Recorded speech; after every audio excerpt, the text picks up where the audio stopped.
Hello champions, कैसे हैं आप सभी। उम्मीद करता हूं आप सभी बहुत अच्छे होंगे और आप सभी अपनी तैयारी है वो बहुत अच्छे से कर रहे होंगे। दोस्तों, आपका एचएसएससी ग्रुप डी का एग्जाम होना है। ग्रुप सी मेंस में आपका हरियाणा पुलिस का एग्जाम होगा, आपका ग्राम सीयू पटवारी, कर्नल पटवारी और भी बहुत सारी जितनी भी आपकी वैकेंसियां आने वाली हैं सभी का एग्जाम होने वाला है। तो उसके लिए हरियाणा जीके आप सभी जानते हो बहुत ज्यादा इंपॉर्टेंट होता है, क्योंकि 25 क्वेश्चंस आपको यहां पर देखने के लिए मिलते हैं। कुछ एग्जाम में थोड़े कम आते हैं, कुछ एग्जाम्स में थोड़े बहुत ज्यादा देखने के लिए मिल जाते हैं, लेकिन हरियाणा जीके आपके लिए इंपॉर्टेंट रोल निभाता है अगर आपको सिलेक्शन लेना है तो आज बहुत ही प्यारे क्वेश्चंस आज हम लेके आए हैं जो आपके एग्जाम्स के लिए इंपॉर्टेंट हैं। हरियाणा की भौगोलिक स्थिति से संबंधित क्वेश्चंस जो आपके एग्जाम्स में आते हैं, जिसमें प्रीवियस ईयर क्वेश्चंस और एक्सपेक्टेड क्वेश्चंस मैंने इंक्लूड किए हैं जो आपके एग्जाम के लिए इंपॉर्टेंट है। साथ में मैं आज आपको क्लास में ही याद करवाते हुए चलूंगा, आपको इनको रटने की आवश्यकता है वो नहीं पढ़ने वाली है, क्लास में ही आपको याद होने वाला है। तो आज वाली क्लास को ध्यान से देखते रहना। और जो ये हमारी हरियाणा जीके की सीरीज की हम शुरुआत कर चुके हैं, ये आपके सिलेक्शन तक चलती रहेगी और हरियाणा जीके में भी आपको बेहतरीन स्कोर करवाएगी। चलो बिना देरी के शुरुआत करते हैं। ये अपना हरियाणा है, ये आप सभी ने देख रखा होगा, ठीक है जी। और अगर आप कहोगे तो मैं एक वीडियो में छोटा सा वीडियो डाल के 2-3 मिनट का, उसमें मैं आपको याद भी करवा दूंगा कि कौन सा स्टेट कौन किसके नीचे है। वैसे आपने याद कर रखा होगा, ठीक है। ये एक जोन में आते हैं, ये एक जोन में है, ये एक में है, ये एक में है, ये एक में है और ये एक में है। इस तरीके से ये सारे रहने वाले हैं, ठीक है जी। तो ये आप सभी को याद होंगे, नहीं याद है तो बता देना, मैं आपको याद करवा दूंगा, ठीक है जी। अब इस मैप को देखकर आपको क्या समझ में आ रहा है कि कौन से क्वेश्चंस आपसे एग्जाम्स में पूछे जाएंगे। ये हमारा पूरा हरियाणा है। चलो कुछ क्वेश्चंस पे बात करते हैं, फिर इस मैप के ऊपर दोबारा आएंगे। पहला क्वेश्चन देखिए क्या है कि हरियाणा की सर्वाधिक सीमा किस राज्य के साथ लगती है। तो हरियाणा की सर्वाधिक सीमा है वो कौन से राज्य के साथ लगती है। तो जो ये हमारा राजस्थान वाला एरिया है, ये वाला जो एरिया है, ये देखो सबसे ज्यादा लग रहा है। और किसके साथ, यहां पर कौन सा है, ये अपना राजस्थान हो जाएगा। तो किसके साथ लगती है भाई, राजस्थान के साथ है, वो सबसे ज्यादा सीमा है वो लगती है, राजस्थान के साथ है वो सबसे ज्यादा सीमा लगती है, ठीक है जी। आगे बढ़ते हैं। और अब हरियाणा की बात आई है और यहां पर पंजाब लिखा हुआ है। तो हमारा हरियाणा आप सभी को पता होगा 1 नवंबर 1966 को हरियाणा बना था।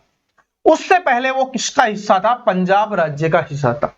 तो 1 नवंबर 1966 को हमारा हरियाणा बना और उससे पहले क्या था, ये पंजाब का हिस्सा था, ये आप सभी जानते हो। और 1 नवंबर को हम हरियाणा दिवस के नाम पे बनाते हैं, ठीक है जी। और अभी आ भी रहा है 1 नवंबर, अगले महीने में नवंबर ही है, तो 1 नवंबर क्या होगा, आपका हरियाणा दिवस होगा, ठीक है। चलो मेन देखो, बेसिक क्वेश्चंस मैं नहीं बताऊंगा, बेसिक क्वेश्चंस आप सभी को याद है, ठीक है। बेसिक क्वेश्चंस आप सभी को याद है, मैं वो क्वेश्चंस करवाऊंगा जो आपको बहुत कम बुक्स में मिलेंगे और आपके एग्जाम्स में देखने के लिए मिलेंगे, वो क्वेश्चंस मैं आपको करवाने वाला हूं। बेसिक क्वेश्चंस तो सभी ने रट रखे हैं। वर्तमान में हरियाणा को कितने भौगोलिक भागों में बांटा गया है, ये अपने को बताना है। क्वेश्चंस को ध्यान से पढ़ना, वर्तमान की बात हो रही है। अगर वर्तमान में हरियाणा के भौगोलिक भागों की बात करें तो वर्तमान को हरियाणा को है वो 5 भौगोलिक भागों में बांटा गया है। कितने भौगोलिक भागों में, 5। इनमें से पहला भौगोलिक भाग कौन सा हो जाएगा, एक भाग हो जाएगा भाई आपका बांगड़ हो जाएगा। क्या हो जाएगा, हमारा बांगड़ हो जाएगा, ठीक है। क्या हो जाएगा, बांगड़ हो जाएगा। दूसरा क्या हो जाएगा, दूसरा भाग हो जाएगा आपका कच्छार, कच्छार। तीसरा क्या हो जाएगा, आपका शिवालिक। कौन सा है, आपका शिवालिक है, वर्तमान की बात कर रहा हूं। चौथा क्या हो जाएगा, आपका अरावली। चौथा क्या हो जाएगा, आपका अरावली हो जाएगा। और पांचवा क्या हो जाएगा भाई, पांचवा हो जाएगा पिडमोट का मैदान। पांचवा क्या हो जाएगा, पिटमोड का मैदान हो जाएगा, पिटमोड का मैदान। इन 5 भागों में वर्तमान में बांटा गया है, ये अपने को ध्यान रख लेना है, ठीक है जी। ऑप्शंस में कोई भी एक देख के आपको लिख देगा कि इनमें से कौन सा है वो हरियाणा के भौगोलिक भागों में नहीं आता वर्तमान में, ठीक है, तो इस तरीके से कैसे भी आपसे पूछ सकता है, बस आपको याद रख लेना है कि वर्तमान में 5 भौगोलिक भागों में बांटा गया है, जिसमें बागड़ हो गया, कछार हो गया, शिवालिक हो गया, अरावली हो गया और पिडमोट का मैदान हो गया। तो ये अपने को याद रख लेना है। अगला क्वेश्चन देखिए क्या है। अगला क्वेश्चन है कि प्राचीन समय में हरियाणा को भौगोलिक दृष्टि से कितने भागों में विभाजित किया गया था। अभी जो क्वेश्चन था वो वर्तमान का था, लेकिन इसमें बात कर रहा है प्राचीन समय की बात कर रहा है कि प्राचीन समय में हरियाणा को भौगोलिक दृष्टि से कितने भागों में विभाजित किया गया था प्राचीन समय में। अब प्राचीन समय में कितने भागों में किया गया था, तो प्राचीन समय में 3 भागों में किया गया था। कितने भागों में भाई, 3 भागों में। इनमें एक तो था कौन सा, आपका कुरुक्षेत्र हो जाएगा, एक तो क्या हो जाएगा कुरुक्षेत्र, दूसरा भाग अपना हरियाणा है तो हरियाणा ही था, तो दूसरा हो जाएगा आपका हरियाणा, और तीसरा क्या हो जाएगा, ये इंपॉर्टेंट है। देखो कुरुक्षेत्र है, हरियाणा के अंदर आता है तो स्टूडेंट को याद रह जाता है, ठीक है, हरियाणा है वो तो आपको पता ही है, और तीसरा याद नहीं रहता तो याद कर लेना, ये है आपका हो जाएगा भटियाना, ठीक है, तो भटियाना हो जाएगा।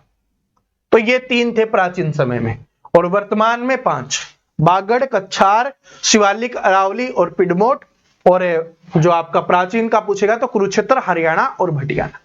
लेकिन एक क्वेश्चन और आता है कि हरियाणा को 8 भौगोलिक, क्वेश्चन ध्यान से सुनना, कि हरियाणा को 8 भौगोलिक भागों में किसने बांटा था। ये क्वेश्चन एग्जाम में आया हुआ है, बताओ किसके द्वारा बांटा गया है, तो ये बांटा गया जसबीर सिंह के द्वारा। किसके द्वारा, एग्जाम्स में आया हुआ क्वेश्चन है, तो याद कर लेना जसबीर सिंह के द्वारा है। उनकी एक पुस्तक थी जिसमें हरियाणा को 8 भौगोलिक भागों में बांटा है। तो भौगोलिक भागों में बांटने वाले 3 क्वेश्चन आपके एग्जाम्स में आते हैं, और आपसे ये भी पूछ सकता है कि उस पुस्तक का नाम क्या था, तो पुस्तक का नाम था an agriculture geography of Haryana, ठीक है जी, an agriculture geography of Haryana, ठीक है जी। तो ये याद रख लेना, जसवीर सिंह ने 8 भौगोलिक भागों में बांटा था, उनकी पुस्तक N agriculture geography of Haryana, ये अपने को याद रख लेना है। और अगर एग्जाम्स में ये भी पूछा जा सकता है कि वो पुस्तक कब प्रकाशित हुई, तो सन 1976 में उस पुस्तक को प्रकाशित किया गया था, ठीक है जी। आगे बढ़ते हैं। ये वाला क्वेश्चन आप सभी को याद है, ये वाला क्वेश्चन आप सभी को याद है, क्योंकि जब भी आप हरियाणा जीके पढ़ना शुरू करते हो, ठीक है, भूगोल पढ़ना शुरू करते हो हरियाणा का, तो सबसे पहले आप इसी को देखते हो, ठीक है। तो ये तो सबसे आसान क्वेश्चन है, आप सभी को पता है। 27 डिग्री 39 मिनट, 37 डिग्री 35 मिनट, ये आपका ऑप्शन नंबर 1 करेक्ट आंसर हो जाएगा। लेकिन यहां से एक लेटेस्ट क्वेश्चन बनता है, वो मैं आपको बताता हूं, जो आपके लिए इंपॉर्टेंट है। आपसे पूछा जाएगा, जैसे ये आप सभी को बताइए जो डिग्री है ना, ये क्या है, वहां पर देखो एक चीज आपको दिखाता हूं। अभी यहां पर क्या पूछा है, अक्षांशों की बात कर रहा है, ठीक है, अक्षांशों की बात कर रहा है, अक्षांशों की। लेकिन देशांतर भी आपसे पूछ सकता है, तो देशांतर वाला इसमें नहीं दिया हुआ, कोई बात नहीं। लेकिन सबसे पहले आप समझो होता क्या है, ठीक है। आपको पता ही नहीं कि अक्षांश होते क्या है। तो जिस तरीके से ये अपना ग्लोब है, ठीक है, ये ग्लोब है, और इसमें इधर से जो ये इस तरीके के जो लाइन आ रही होती हैं, ये अपनी अक्षांशीय रेखाएं होती हैं। इस तरीके की जो लाइन होती हैं, इनको क्या बोला जाता है, अक्षांशीय रेखाएं बोला जाता है। और जो आपकी इस तरीके की लाइन हो रही होती है, आपने ग्लोब देखा होगा तो आपको पता होगा, ठीक है, जो सभी टीचर्स में ऑफिस में रखा रहता है ना टीचर्स के पास, वो गोल सा, वही है ग्लोब। और उसमें इस तरीके की जो रेखाएं होती हैं, इनको क्या बोला जाता है, देशांतर रेखाएं बोला जाता है, ठीक है। इस तरीके से ये आपको बनती है। लेकिन एग्जाम्स में एक बार ये क्वेश्चन पूछा गया था कि अक्षांशीय जो रेखाएं होती हैं, उनको किससे नोट किया जाता है, तो उनको फाई से लिखा जाता है। ये आपको बात याद रख लेना है, फाई से। और जो आपकी देशांतर रेखाएं होती हैं, देशांतर रेखाएं होती हैं, उनको लैम्डा से डिनोट किया जाता है, लैम्डा। ये अपने को ध्यान रख लेना है, एग्जाम्स में आया हुआ क्वेश्चन है, ठीक है जी। ये अक्षांशीय रेखाएं हो गई, और ये क्या हो जाएंगी, आपकी देशांतर रेखाएं हो जाएंगी। दूसरी चीज आजकल एग्जाम्स में ऐसे पूछे जाने लगा है कि पूर्वी बिंदु बताइए, पश्चिमी बिंदु बताइए, उत्तरी बिंदु बताइए, दक्षिणी बिंदु बताइए। ठीक है, तो हरियाणा का पूर्वी बिंदु कौन सा है? आप इस मैप को देखिए और सोचिए और कहां पर है ये सोचिए। आंसर आपका आराम से निकलेगा पूर्वी बिंदु। सोच के देखो, तो सबसे पूर्व में जाएंगे, सबसे पूर्व में कौन सा भाग निकला हुआ है? ये वाला भाग निकला हुआ है, तो ये वाला भाग क्या हो जाएगा? हमारा पूर्वी बिंदु हो जाएगा। लेकिन है क्या, इसका नाम क्या है? इसको बोला जाता है ताजे वाला बिंदु, क्योंकि ये ताजे वाला में है, तो इसको क्या बोला जाता है? ताजे वाला बिंदु इसको बोला जाता है। क्या बोला जाता है भाई? ताजे वाला बिंदु इसको बोला जाता है। ये अपने को ध्यान रख लेना है। ये हमारा क्या है? हरियाणा का पूर्वी बिंदु हो जाएगा। क्या हो जाएगा? पूर्वी बिंदु हमारा हरियाणा का हो जाएगा। तो जब आपसे पूर्वी पूछा है तो पश्चिमी भी पूछ लेगा।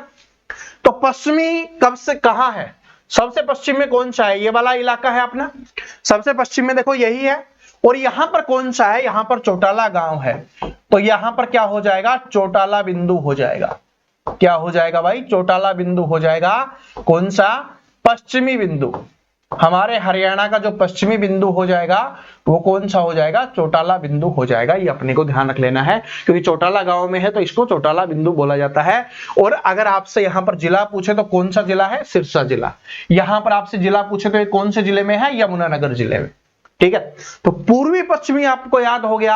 अब आपसे उत्तरी भी पूछ सकता है, तो उत्तरी सबसे ऊपर चलना है आपको, ये वाला अपना हो जाएगा। और यहां पर कौन सा है? यहां पर है भाई आपका शाहपुर बिंदु है। कौन सा बिंदु है? शाहपुर बिंदु है। और ये कौन सा हो जाएगा? उत्तरी बिंदु हो जाएगा। उत्तरी बिंदु। और कौन से जिले में है? तो यहां पर देख लो अपना कौन सा जिला है? पंचकुला जिला है, तो ये पंचकुला में हो जाएगा। अगर आपसे दक्षिणी बिंदु पूछे तो सबसे नीचे आ जाओ। सबसे नीचे वाला हिस्सा ये वाला है अपना। ठीक है, कहां पर है? नू में है, मेवात में है, तो ये अपना क्या हो जाएगा भाई? दक्षिणी बिंदु हो जाएगा। और अगर बिंदु का नाम पूछे तो ये कौन सा हो जाएगा? ये आपका दोहा बिंदु हो जाएगा। ठीक है, कौन सा हो जाएगा भाई? दोहा बिंदु हो जाएगा। ये चारों के चारों बिंदु आपको पता होना चाहिए। पूर्वी बिंदु ताजे वाला बिंदु, पश्चिमी बिंदु आपका चौटाला बिंदु, और उत्तरी बिंदु शाहपुर बिंदु, और दक्षिणी बिंदु दोहा बिंदु हो जाएगा। दोहा बिंदु नू में है, मेवात में है। आपका ये जो ताजे वाला है ये पूर्वी बिंदु है, जो कहां पर है? यमुनानगर में है। और उत्तर वाला पंचकुला में है। और आपका पश्चिम वाला कौन से में हो जाएगा? सिरसा जिले में हो जाएगा। ये अपने को ध्यान रख लेना है। ठीक है जी, तो इस तरीके से अपने को इनको बड़े प्यार से याद रखना है, क्योंकि एग्जाम्स में ऐसे क्वेश्चंस आएंगे ही आएंगे। ठीक है जी, वो समझ में आ गया आपको? अक्षांश देशांतर वाला ये तो आप सभी ने रट रखा होगा। ठीक है, और अगर वैसे भी याद नहीं रहता तो ट्रिक से बता देता हूं कि भाई 27, 3 और यहां पर 4, यानी कि इसमें 3 जोड़ना है और इसमें से 4 माइनस करना है, 3 4। ठीक है, तो इस तरीके से आप कोई भी ट्रिक बनाकर आप याद कर सकते हो। आगे बढ़ते हैं। अगला क्वेश्चन देखिए क्या है कि भारत के कुल भौगोलिक क्षेत्र में हरियाणा का कितना प्रतिशत हिस्सा है? भारत के कुल भौगोलिक क्षेत्र में कितना हिस्सा है ये आपको बताना है। बताओ कितना हिस्सा हो जाएगा? तो कितना हो जाएगा? 1.34% हो जाएगा। ठीक है, 1.34%। आगे बढ़ते हैं कि हरियाणा का निम्नलिखित में से कौन सा प्राकृतिक भाग सबसे बड़ा भाग है? तो जो भाग बांटे गए हैं उनमें सबसे बड़ा जो भाग है वो कौन सा भाग है भाई? मैदानी भाग है। कौन सा भाग हो जाएगा? मैदानी भाग है, वो हरियाणा का सबसे बड़ा भाग है। ठीक है, क्योंकि हमारे हरियाणा में क्या है? मैदान ही मैदान है। थोड़े बहुत पहाड़ों वगैरह को निकाल दो, ठीक है, तो उसके बाद क्या बचता है? मैदान ही बचते हैं। तो सबसे ज्यादा जो क्षेत्र हो जाएगा, ठीक है, सबसे ज्यादा जो क्षेत्र हो जाएगा वो क्या हो जाएगा भाई? मैदानी क्षेत्र हो जाएगा। ठीक है जी, कौन सा हो जाएगा? मैदानी क्षेत्र। और एग्जाम्स में पूछ ले कि लगभग कितना है, तो 93.76% भी हो जाएगा।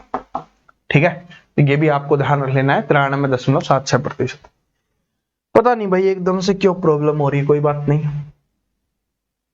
अनकाई दलदल पाया जाता है। अनकाई दलदल, देखो जो दलदल होता है, दलदल बनता कैसे है पहले ये बात आप सभी को पता होनी चाहिए। तो दलदल बनता है जहां पर पानी है वो बहुत ज्यादा समय तक एक जगह पर इकट्ठा रहता है।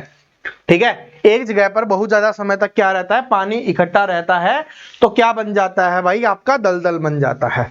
ठीक है, तो दलदल बन जाता है।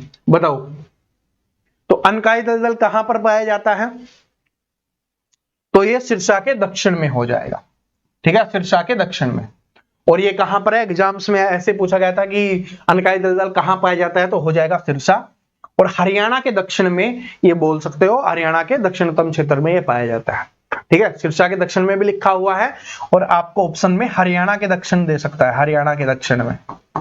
ठीक है जी, हरियाणा के दक्षिण में ये पाया जाता है, सिरसा में। ठीक है, आगे बढ़ते हैं। निम्नलिखित में से किस भौगोलिक अवसंरचना को हरियाणा की स्थानीय भाषा में घर पुकारते हैं, ये अपने को बताना है। घर किसको पुकारा जाता है, ये अपने को बताना है। कौन से जो हरियाणा की स्थानीय भाषा में है वो घर किसको पुकारा जाता है, बताओ। तो जो गिरिपाद के मैदान होते हैं उनको किस नाम से जाना जाता है, घर के नाम से जाना जाता है, घर के नाम से। आगे बढ़ते हैं कि निम्न में से किस भौगोलिक अवसंरचना को, ये तो हो ही गया ना, किस भूगर्भिक काल में हरियाणा राज्य में नदी नाले पहाड़ आदि का सुचारू रूप से निर्माण हुआ है। ये दो टाइप से आपके एग्जाम्स में क्वेश्चंस पूछा जाता है। एक तो ऐसे क्वेश्चंस पूछा जाता है कि हरियाणा का अस्तित्व है वो कौन से काल में है, तो वो हो जाएगा आपका मेसोजोइक काल। अगर हरियाणा के अस्तित्व की बात करें कि हरियाणा का अस्तित्व है वो कौन से काल में है, हरियाणा का अस्तित्व, ठीक है, तो वो कौन सा हो जाएगा आपका मेसोजोइक काल हो जाएगा हरियाणा का अस्तित्व। लेकिन हरियाणा के पर्वत की बात करें, हरियाणा की नदियों की बात करें, पहाड़ों की बात करें, जलवायु की बात करें, तो वो कौन सा हो जाएगा आपका यहां पर केनोजोइक, या इसी को सेनोजोइक बोला जाता है, सेनोजोइक। ठीक है जी, सेनोजोइक काल। ठीक है, ऑप्शंस में ज्यादा ये केनोजोइक काल मिलता है, बुक्स वगैरह में आप देखोगे तो। वैसे इस काल को क्या बोला जाता है भाई, सेनोजोइक काल बोला जाता है। क्या बोला जाता है इस काल को, सेनोजोइक काल बोला जाता है। लेकिन एग्जाम्स में केनोजोइक काफी बार आया है और आपके बुक्स में भी केनोजोइक काल लिखा हुआ है, तो ये अपने को ध्यान रख लेना है। तो जहां पर नदी की बात करें, पहाड़, नालों, जलवायु वगैरह किसी की बात करें, तो वो कौन से काल में बनी है, केनोजोइक काल में बनी है। और हरियाणा का अस्तित्व कौन से काल से है, मेसोजोइक काल से है, ये याद रख लेना। ठीक है जी, आगे बढ़ते हैं, अगले क्वेश्चन के ऊपर चलते हैं। हरियाणा के किस भाग में सर्वाधिक वर्षा होती है, हरियाणा का कौन सा भाग है जहां पर सर्वाधिक वर्षा होती है, हरियाणा के कौन से भाग में सर्वाधिक वर्षा होती है, बताओ भाई। ठीक है, हरियाणा के सर्वाधिक वर्षा कहां पर होती है, बताओ, कौन से भाग में होती है। चलो बताएंगे सभी स्टूडेंट कौन से भाग में है वो सर्वाधिक वर्षा होती है, हरियाणा के कौन से भाग में है वो सर्वाधिक वर्षा होती है, सर्वाधिक वर्षा हरियाणा के कौन से भाग में होती है। ठीक है, बताओ कौन से में होती है। आंसर आ गया होगा सभी का, क्योंकि आप सभी को एक बात पता है कि दक्षिण भाग में वर्षा सबसे कम होती है, तो ये वाला तो आंसर हो ही नहीं सकता। अब उत्तर पूर्व और उत्तर पश्चिम की बात है, उत्तर पूर्व और उत्तर पश्चिम की बात है। और अगर हम यहां पर अपना मैप देखते हैं तो सर्वाधिक वर्षा कहां पर होती है, ये तो उत्तर वाला एरिया हो गया, और ये क्या है, ये तो पूर्व वाला एरिया है, उत्तर पूर्व है, और ये उत्तर पश्चिम है। इनमें बताओ कौन से में होती है, तो सबसे ज्यादा आपका यहां पर ही होती है, क्योंकि आप सभी को पता है जो हमारा पंचकुला वगैरह है वहां पर सबसे ज्यादा वर्षा होती है। तो कौन सा हो जाएगा आपका उत्तर पूर्व, आपका यहां पर क्या हो जाएगा भाई, आंसर हो जाएगा, कौन सा हो जाएगा, उत्तर पूर्व हो जाएगा। तो हरियाणा के उत्तर पूर्व भाग में है वो सर्वाधिक वर्षा होती है, ये अपने को ध्यान रख लेना है। ठीक है जी, और वहीं पर अपनी की क्या है, मोरनी की पहाड़ियां है, पंचकुला है अपना, तो वहां पर सब कुछ होता है। चलो, एन एग्रीकल्चर ज्योग्राफी और ऑफ हरियाणा पुस्तक किसके द्वारा लिखी गई है। अभी मैंने आपको बताया था कि N agriculture geography of Haryana पुस्तक है वो जसवीर सिंह के द्वारा लिखी गई है, जिसमें हरियाणा को 8 भौगोलिक भागों में बांटा है। कितने भौगोलिक भागों में बांटा है भाई, 8 भौगोलिक भागों में बांटा है, तो ये भी अपने को ध्यान रख लेना है। ठीक है, तो किसके द्वारा लिखी गई है, N agriculture geography of Haryana पुस्तक जसवीर सिंह के द्वारा लिखी गई है। प्रदेश में अरावली पहाड़ियों की औसत समुद्र तल से लगभग कितने मीटर है? औसत ऊंचाई आपको बताना है कि समुद्र तल से कितने मीटर है, ये अपने को बताना है। समुद्र तल से बताओ कितने मीटर है। किसकी बात कर रहा है ये ध्यान से पढ़ना। अरावली पहाड़ियों की बात कर रहा है, अरावली पहाड़ियों की, ठीक है। अरावली की जो पहाड़ियां हैं उनकी बात कर रहा है, ठीक है। अरावली पहाड़ियां की बात कर रहा है तो अरावली पहाड़ियों की बताओ। मैं तब तक शिवालिक पहाड़ियों की बता देता हूं। 900 से 1200 मीटर हो जाएगा, ठीक है। अगर औसत ऊंचाई पूछी जाए कि जो आपकी शिवालिक की पहाड़ियां हैं, कौन सी पहाड़ियां? शिवालिक की पहाड़ियां। तो शिवालिक की पहाड़ियों की जो ऊंचाई है वो कितनी है? 900 से 1200 मीटर है, औसत ऊंचाई हो जाएगी। अगर कम से कम पूछे या ये आपसे पूछे कि निम्न शिवालिक, देखो इसमें दो क्वेश्चन आपसे पूछ सकता है कि निम्न शिवालिक और उच्च शिवालिक। निम्न शिवालिक की आपसे पूछेगा तो 400 से 600 मीटर हो जाएगी निम्न शिवालिक, और उच्च शिवालिक की पूछेगा तो 600 मीटर से अधिक हो जाएगी, ठीक है जी। 600 मीटर से क्या हो जाएगी? अधिक हो जाएगी। अब इसका आंसर कर दीजिए। तो प्रदेश में अरावली पहाड़ियों की समुद्र तल से ऊंचाई कितनी है? वो है आपकी 300 से 600 मीटर है, ठीक है जी। यहां पर सबसे ऊंची चोटी कौन सी है? तो सबसे ऊंची चोटी है ढोसी हिल्स, ढोसी की पहाड़ी।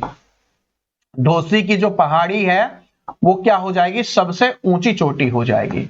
और अगर इसमें अगर हम बात करें कौन सा जो अपना शिवालिक है, तो यहां पर कौन सी हो जाएगी? मोरनी हिल्स हो जाएगी, मोरनी की पहाड़ी, ठीक है। मोरनी की पहाड़ी है वो सबसे ऊंची हो जाएगी, और एग्जाम्स में इसकी ऊंचाई भी पूछी गई है काफी बार, तो 1514 मीटर हो जाएगी। ये अपने HSSC के अनुसार है भाई, ठीक है। कुछ बुक्स में अलग लिखा हुआ आपको मिल सकता है, मैं यहाँ पर अपने HSSC जो पूछता है वो मैं आपको बता रहा हूं। तो कितना हो जाएगा? 1514 मीटर हो जाएगा। लेकिन अगर वहां पर एग्जैक्ट ही आ जाए कि ऑप्शन में मान लो ये ना दे इस बार HSSC खुद को अपडेट कर रहा हो, तो 1467 मीटर आपको ऑप्शन में देखने के लिए मिल सकती है, ठीक है। ये ऑप्शन में नहीं देता जब ये ऑप्शन में दिया हुआ होता है, तो ये बात अपने को ध्यान रख लेना है। और ढोसी हिल्स की ऊंचाई कितनी है ये आप सभी स्टूडेंट है वो कमेंट करके बताएंगे, ठीक है जी। ढोसी हिल्स की ऊंचाई है वो कितनी है ये आप सभी कमेंट करके बताना है। अब ये ढोसी हिल्स कहां पर है? नाम आ गया तो बता देते हैं। तो ये महेंद्रगढ़ जिले के नारनौल में स्थित है, महेंद्रगढ़ जिले के नारनौल में। और नारनौल के पास भी एक गांव है कुलताजपुर गांव। कौन सा गांव है भाई? कुलताजपुर गांव। तो कुलताजपुर गांव में ये स्थित है, ठीक है। कुलताजपुर गांव में ये स्थित है, ये अपने को ध्यान रख लेना है, ठीक है। नारनौल के कुलताजपुर गांव में। और जिला पूछे तो आपका महेंद्रगढ़ जिला हो जाएगा। यहीं पर च्यवन ऋषि है ना, उनकी तपोभूमि है च्यवन ऋषि की, ये भी अपने को ध्यान रख लेना है। च्यवन ऋषि की तपोभूमि है, जो चमनप्राश सर्दियों में आप खाते होगे, ठीक है, वो सबसे पहले यहीं पर बना था, ठीक है जी। तो ये अपने को ध्यान रख लेना है। आगे बढ़ते हैं। आगे क्या हो जाएगा कि प्रदेश में अरावली पहाड़ियों का मुख्य प्रवेश द्वार कौन से जिले में है? तो प्रदेश में जो अरावली पहाड़ियों का मुख्य प्रवेश द्वार की बात की गई है, तो बताइए। अरावली पहाड़ियों की बात कर रहा है, बहुत अच्छा क्वेश्चन है, बहुत बार एग्जाम्स में आया हुआ है। तो कहां पर हो जाएगा? आपका हो जाएगा भाई गुरुग्राम हो जाएगा। कौन सा हो जाएगा? गुरुग्राम हो जाएगा। गुरु द्रोणाचार्य के नाम पर इनका नाम रखा गया है गुरुग्राम, ये भी अपने को ध्यान रखना, ठीक है। चलो आगे बढ़ते हैं कि अरावली पर्वत श्रृंखला हरियाणा में कितने प्रतिशत भाग में फैली हुई है? अब आपको बताना है अरावली पर्वत श्रृंखला हरियाणा के कितने प्रतिशत भाग में फैली हुई है। अरावली पर्वत श्रृंखला की बात कर रहा है, हरियाणा के कितने प्रतिशत भाग में फैली हुई है? बताओ बताओ बताओ। हरियाणा के कितने प्रतिशत भाग में है?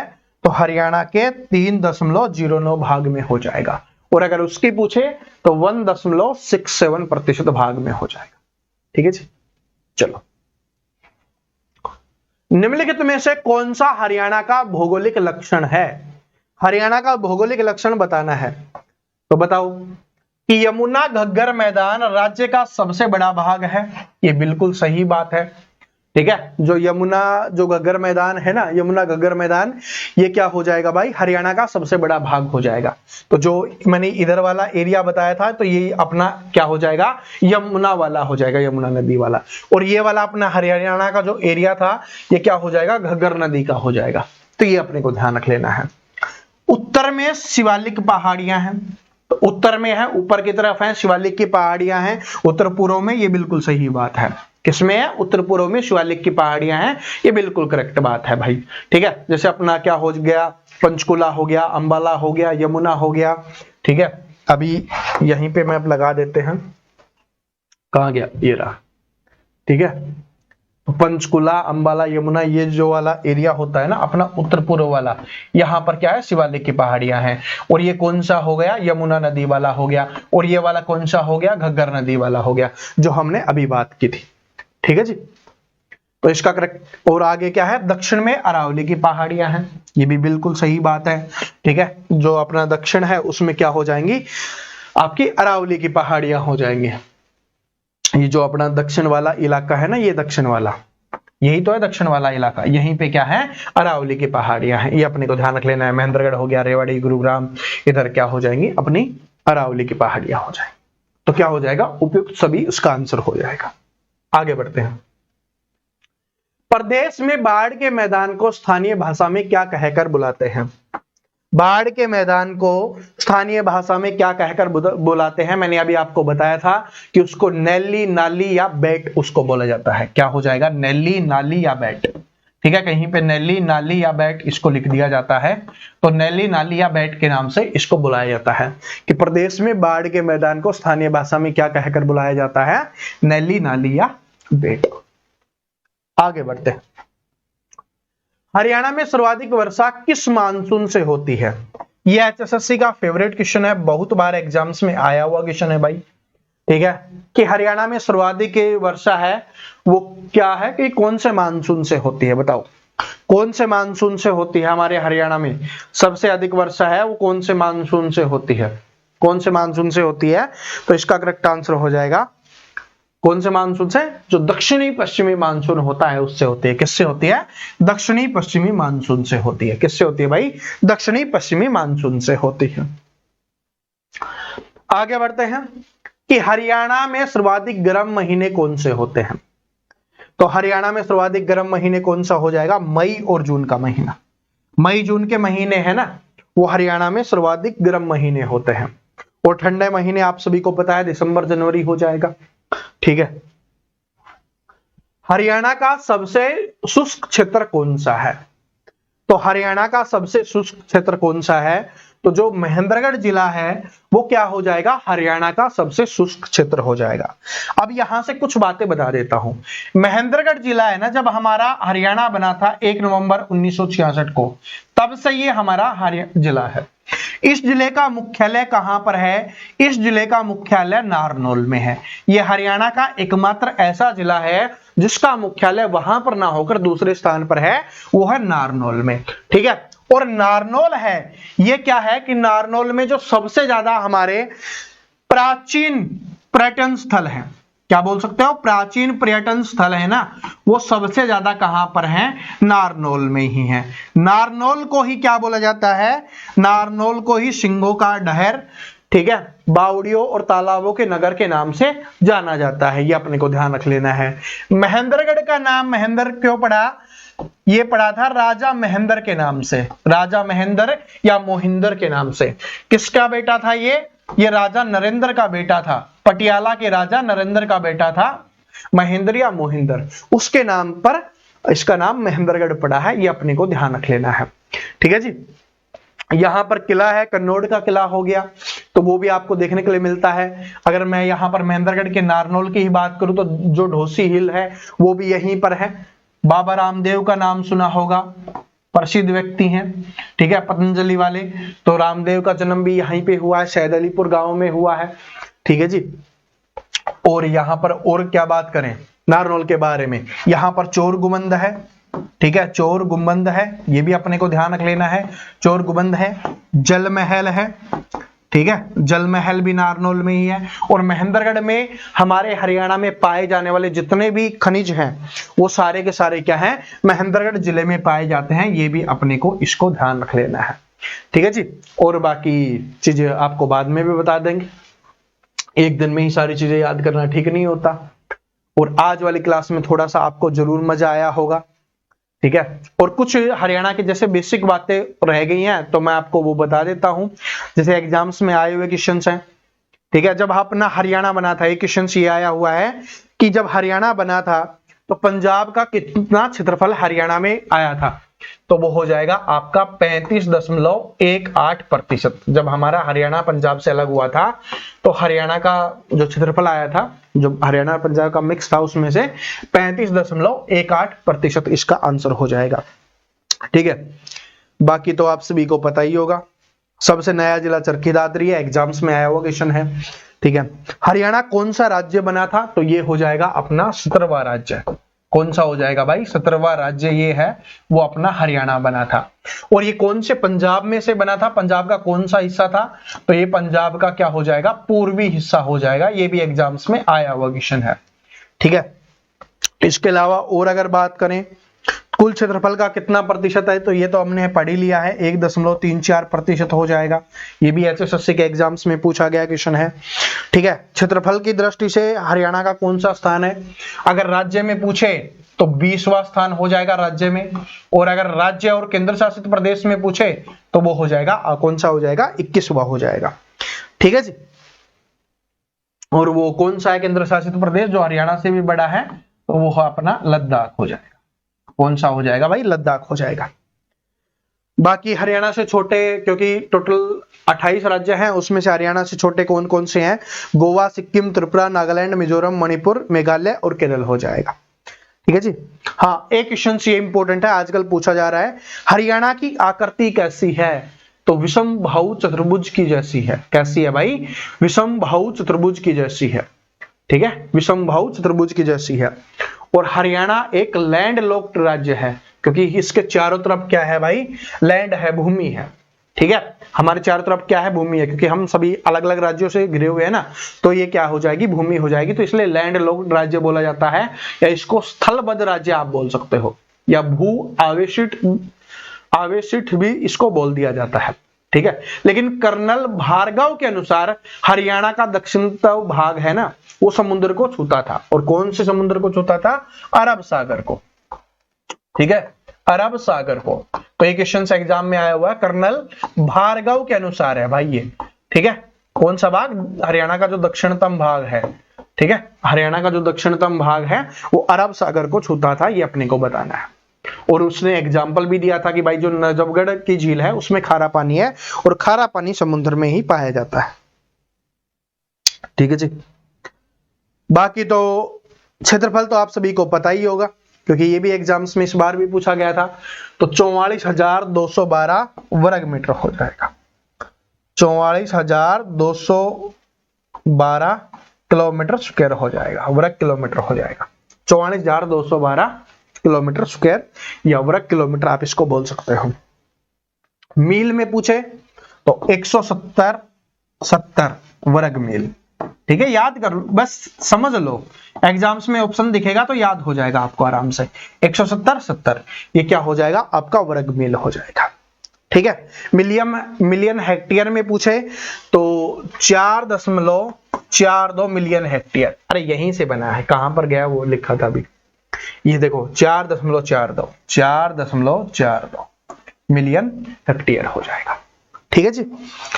और बताओ, और कोई क्वेश्चंस रह गया हो तो कमेंट कर देना, ठीक है। वैसे सारे अच्छे क्वेश्चंस हैं वो हमने इंक्लूड कर दिए हैं। बाकी धीरे धीरे अपनी क्लासेस चलना शुरू हो गई है अब हरियाणा जीके की, तो आपको अच्छे अच्छे क्वेश्चंस देखने के लिए मिलने वाले हैं। और फिर भी अगर कोई रह जाता है तो वो क्वेश्चंस हैं वो फिर मैं आपको प्रैक्टिस सेट जो अपना होगा, ठीक है, एक्सपेक्टेड क्वेश्चंस वाली कैटेगरी में उनको डाल दिया जाएगा, ठीक है जी। तो चलो, आज वाली क्लास कैसी लगी बताना, क्या इंप्रूवमेंट करना चाहिए, क्या चीजें ऐड करनी चाहिए, किस तरीके से हमें और इसको बेहतरीन बना सकते हैं, ये आप हर स्टूडेंट है वो कमेंट करके बताएगा, हर कोई कमेंट करके बताएगा क्लास कैसी लगी और क्या इंप्रूवमेंट होना चाहिए, आप क्या चाहते हो, आपकी एक्सपेक्टेशन क्या है, ये आप सभी कमेंट करके जरूर बताना, ठीक है। और नए आए हो तो चैनल को सब्सक्राइब करके बेल आइकन को जरूर प्रेस कर लेना। जय हिंद, जय हरियाणा, जय हरियाणवी।